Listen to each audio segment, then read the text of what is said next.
Are we recording? I have a little outline of what I'm going to talk about. It's been 1 year since top surgery. It's been more than that actually. It's been like 1 year, 4 months. It's been 4 months. And yeah, here we are. I'm really excited because I feel like it's been a long time coming to make like an updated video, especially since I left my job and I've been trying to figure out what I'm gonna do, who I am. I'm still discovering all of that. I found a job though. I'm now working part-time, so I've got a good life-work balance, not work-life balance, because work is not my priority. I want to talk about my kind of self-care. I also want to talk about movement, but essentially movement within this new body of mine, right? I want to talk about overall my feelings and my mental health. So self-care post-op, the one thing I want to really talk about is the fact that since I had my top surgery, I realized that was the first decision that I made that really centered me, and that was the first time that I chose me in a really big way. It was a very dramatic way, you know, in terms of like asserting myself and the importance of taking care of myself in this life. And so what I've discovered in myself is like I take pause a lot more, and I listen to how my body's feeling, and I don't force myself to do things that I genuinely don't enjoy doing. And so that's been such a big thing for me. I feel so blessed in myself to be able to continue choosing me, and I feel like the moment that I chose top surgery and the moment that I chose this big thing for myself, everything else has just followed. And the way that I've been choosing me and centering myself, and not in a way that's like, and I think being selfish is a good thing, especially for someone who is an ex-people pleaser. I feel like taking care of myself and choosing me is such a big thing. And so I'm so proud of myself for this decision and every decision that I made since my top surgery, such as quitting my job. Whilst it was an amazing career, whatever, money, whoever, it just wasn't good. It wasn't good for my mental health. It wasn't good for my physical health. It wasn't good for my overall health. And I was struggling to see my future, and I don't want that. I don't want to be struggling to see my future. I was already struggling to see my future pre-top surgery. Why am I doing that even after it, when actually I just need to be present with myself? So I left that thing. I left it. I went, it's over. Let's quit corporate. Let's just take a minute, you know? So one of the self-care things is essentially finding a part-time job. So I've got a good life-work balance, which is great. I'm not focusing on work, I'm focusing on myself. And work is there because I gotta pay bills and I gotta feed myself. I've gotta clothe myself, and that's basically it. Those are my priorities right now. As long as I can do that and the work isn't physically exhausting, and I know that's not something that everyone can comfortably do. My job isn't physically exhausting, it is mentally draining to that capacity.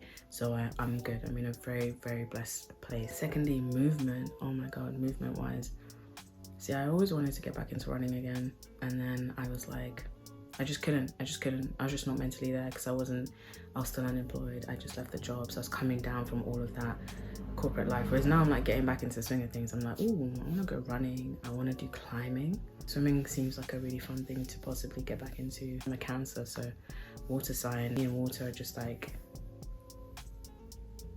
gotta hydrate.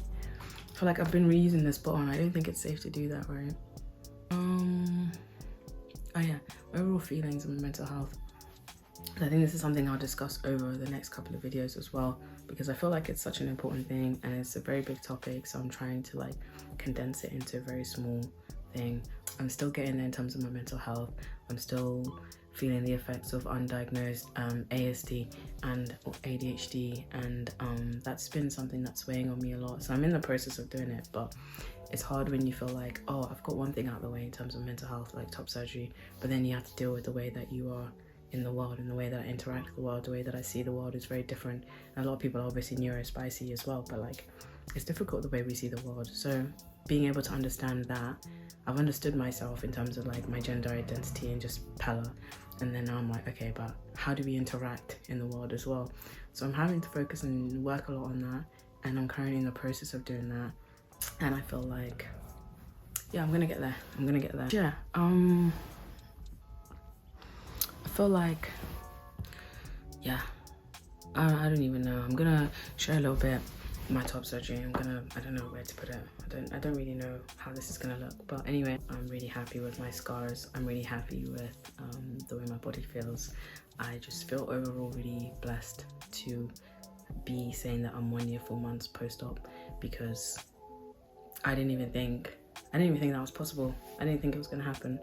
I was nervous about a lot of things. I was very insecure, and I had a lot of imposter syndrome with regards to like being a non-binary person and existing and being black and being dark-skinned and not seeing enough of what I wanted to see personally in terms of representation. And I'm just glad that I can do this, and I have the energy to put this, because from the comments it has been helpful. So I'm gonna try my hardest. I'm gonna try to continue and to do stuff. Yeah, I dyed my hair. I need to cut my hair, but I'm getting hot now talking. But yeah, I'm gonna try my hardest to do stuff. I really wanna post more about the movement and about the mental health and about everything else that comes with it, comes with being, you know, someone like me. And if it's helpful, it's helpful. If it's not, it's not. But I can look back and reflect and be like, yo, and then in like 2 years, I'm gonna be like, yo, it's been 2 years. And I just can't wait to keep like highlighting all these moments, because I genuinely didn't see past 21, and here I am at 28. So we'll go with that. Do what you gotta do for you. It's not selfish to choose you. It's actually the biggest thing that you can gift yourself. Now I'm cold again because I'm not on a high of recording this video anymore, so I'm gonna put my beanie back on.